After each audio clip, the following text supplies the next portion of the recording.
I was sitting around, thinking, pants around ankles, searching for inspiration on my next game review, when I came across these Amiibo repaint videos. I've dabbled with minifigure painting before, but never with an Amiibo, and then I thought about it. I've got 2 hands, and 2 left feet. Let's give it a shot.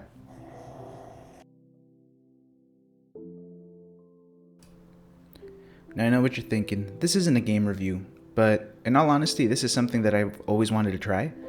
I've always been a fan of minifigure painting, and the type of stuff that some people can pull off with just paint and tiny brushes is crazy. I picked my Charizard Amiibo to give this a shot with because I wanted to try a shiny Charizard custom figure. Most of the materials that I used during this project were picked up at Michael's, and it's really just some acrylic paints and some spray paints. So this first paint here is just a gray primer, and this is just to cover up the figure and give the paint something to bind to.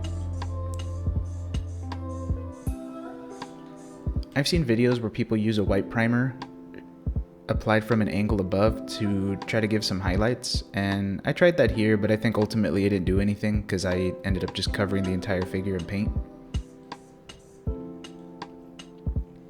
Still though, the result just at this point was pretty impressive. I was pretty happy with it, but off to the painting.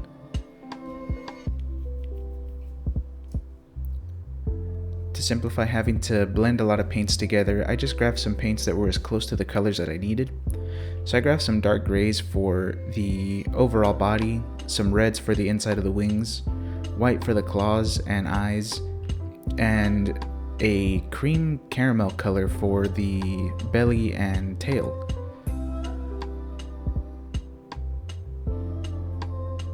So one of the things that this process taught me was to be patient. I really wanted to see the paint cover everything in one go, but that's really not how you do this. You have to apply several small layers of paint and watch it build up over time. But it's pretty satisfying watching this back, seeing how kind of dark and translucent the paint was over the first few coats, and then seeing how like nice and dark and fully pigmented it got on there. So you can see here as an example, this was the first coat, this is after the second coat, and then shortly after my third or fourth coat, that's where you start to see kind of the final product, and it's really adhering to the figure. This is where I started to paint the wings, and then I think this is the part where the figure really starts to come together. You really start to see what I'm going for and realize that it's a shiny Charizard. So one of the things that I really regret doing is I taped off the base knowing full well that I was going to cover that with glue and these little pebbles. What I really should have done was taped off the eyes and the tail, because the tail of the Amiibo had a really cool translucent flame effect. And as you're going to see, it's going to require me to do a shitty fire paint job on top of all that. But lessons learned, if I had to do this again, I'd recommend really taping off the sections that you don't want to cover with paint. And really that's what the tape is for. But as you can see, it's really starting to come together here.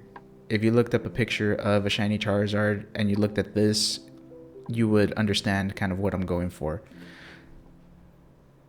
So around here, I'd say this was probably the most challenging part of this, and it was painting the eyes, because I did not want to have to go back and paint additional gray on the head.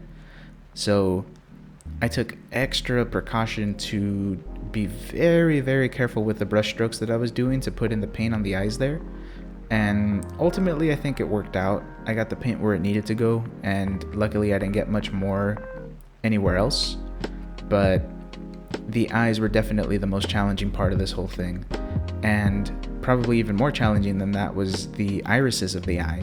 So I took a little bit of red paint on the tip of the brush and just very lightly sort of dabbed paint where I thought it needed to go. And the final result I was very happy with. Once I saw the eye, I was like, I am not touching this anymore. I'm not going to add any more paint. I'm not going to mess with this. This is the best that I'm going to get it. And I think you're going to see it coming up here shortly. But overall, this was a really, really fun experience here.